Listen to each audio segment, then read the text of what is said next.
ابتدا ہے رب جلیل کے بابرکت نام سے، جو دلوں کے بید خوب جانتا ہے۔ دیکھتی آنکھوں سنتے کانوں کو طارق عزیز کا سلام۔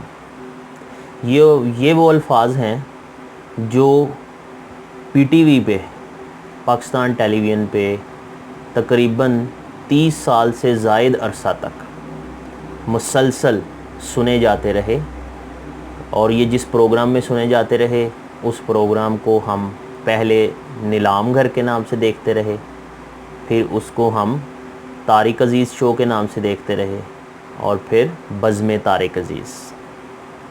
یہ وہ الفاظ ہیں جو ایک ایسا انسان ادا کرتا تھا جو پاکستان ٹیلی ویژن پہ پہلا نظر آنے والا انسان تھا۔ سب سے پہلے پاکستان ٹیلی ویژن پہ 26 نومبر 1964 کو جو انسان پہلی دفعہ پاکستان ٹیلی ویژن پہ نظر آیا وہ تھا جناب طارق عزیز صاحب۔ آپ سب لوگ ان کو جانتے ہوں گے، جو بچے ہیں شاید ان کو ان کا نہ پتہ ہو، کیونکہ بچے جو ہے انہوں نے پرائیویٹ چینلز جو ہے وہ جب آگے ہیں تب انہوں نے ٹی وی دیکھنا شروع کیا ہے۔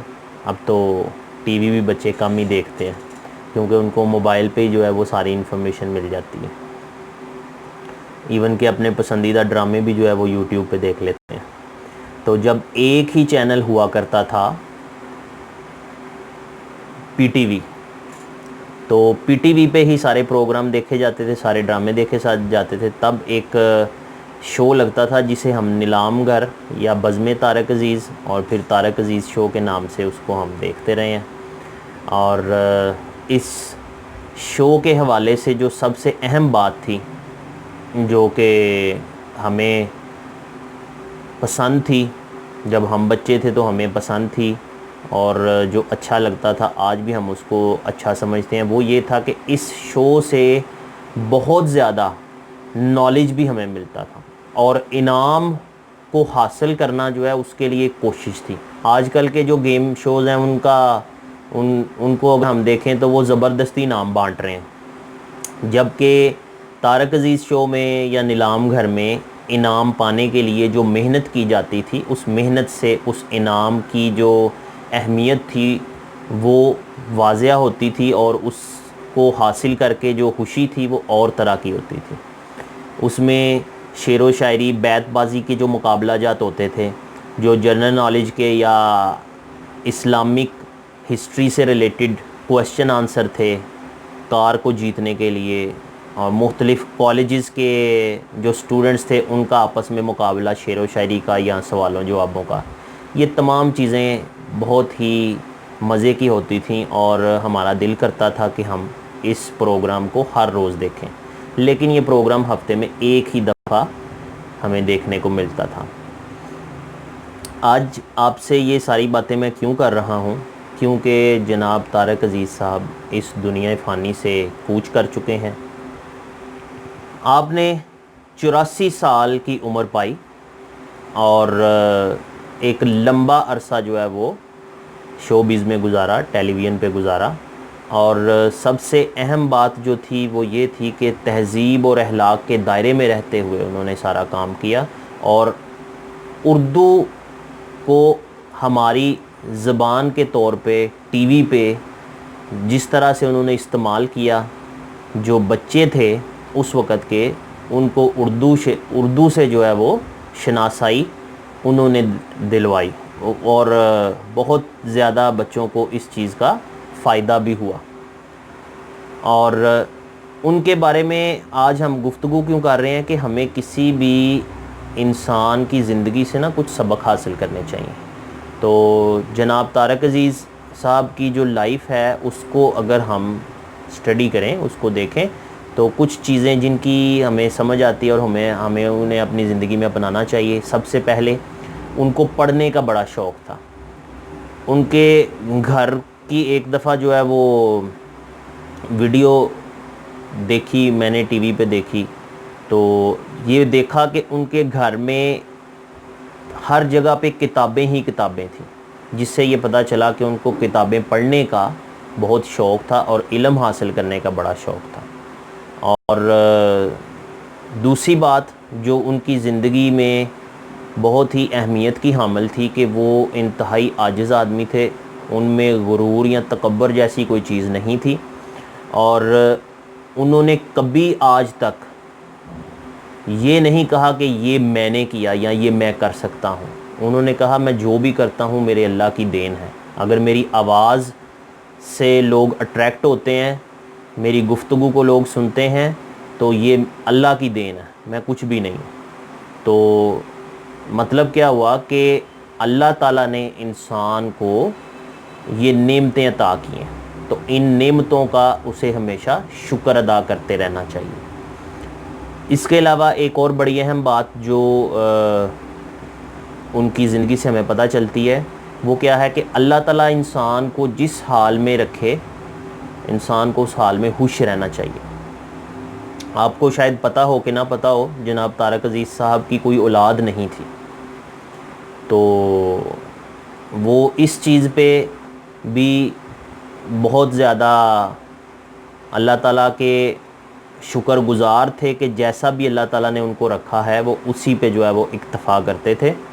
انہوں نے کبھی اس چیز کا نہ شکوہ کیا اور نہ یہ کہا کہ میری اولاد کیوں نہیں ہے۔ انہوں نے کہا اللہ کی مرضی ہے، جو چیزیں ہمارے اختیار میں نہیں ہیں ان کے بارے میں ہمیں زیادہ جو ہے وہ نہ سوچنا چاہیے اور نہ اس کے لیے شکوہ کرنا چاہیے۔ تو وہ اس معاملے میں بھی اللہ تعالیٰ کی رضا میں انہوں نے جو ہے وہ اپنے آپ کو راضی رکھا اور انہوں نے اس بات کا کوئی شکوہ نہیں کیا۔ اور اس کے علاوہ ایک بڑی امپارٹنٹ بات کہ ان کی اولاد نہیں تھی لیکن پھر بھی ان کے جو ہے وہ ہزاروں بچے تھے۔ وہ کس طرح سے کہ یتیم خانے کے بہت سارے معاملات ایسے تھے، لاہور کا جو یتیم خانہ تھا اس کے بہت سارے معاملات ایسے تھے جو طارق عزیز صاحب جو ہے وہ چلاتے تھے، اور وہ تمام بچوں کو اپنے بچے سمجھ کے ہی ان کو جو ہے وہ ان کے سارے معاملات کو دیکھتے تھے۔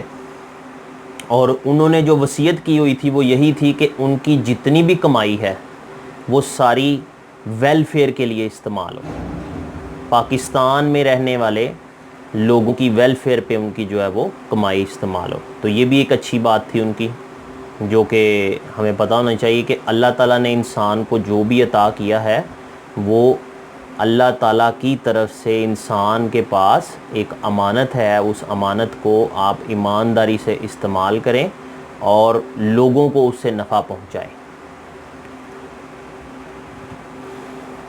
اس کے بارے میں ایک حدیث بھی ہے کہ تم لوگوں میں سے بہتر وہ ہے جو دوسروں کو نفع پہنچائے۔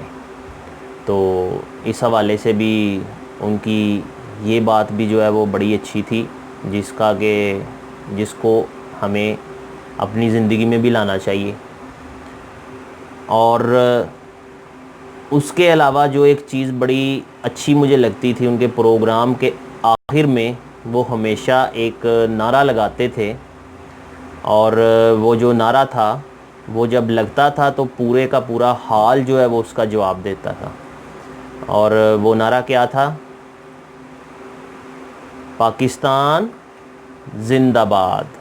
تو تب ہمیں یہ نعرہ سن کے بڑی خوشی ہوتی تھی اور ایک پیٹریاٹزم جو ہے وہ ہمارے اندر جو ہے وہ جاگ جاتا تھا یہ نعرہ سنتے ہوئے۔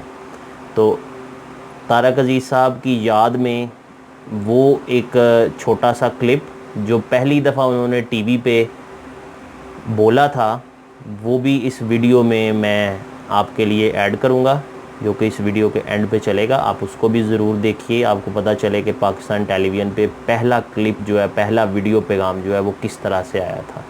تو یہ ویڈیو کے اینڈ پہ ہوگا۔ امید ہے آپ ان کی ان باتوں سے جو انہوں نے اپنی زندگی میں اپنائیں اور ان باتوں کو سمجھتے ہوئے ان سے فائدہ حاصل کریں گے، اور ان کی مغفرت کے لیے بھی دعا کریں، اللہ تعالیٰ ان کے درجات بلند کرے، اور ایک اچھے انسان، اچھی شخصیت سے جو ہے وہ پاکستانی قوم محروم ہوئی ہے، لیکن جو بھی اس دنیا میں آیا ہے اس نے جانا ہے۔ ہم ان کے لیے اب کیا کر سکتے ہیں؟ صرف دعا کر سکتے ہیں۔ تو آپ بھی ان کے لیے دعا ضرور کیجئے گا۔ تھینک یو، اللہ حافظ۔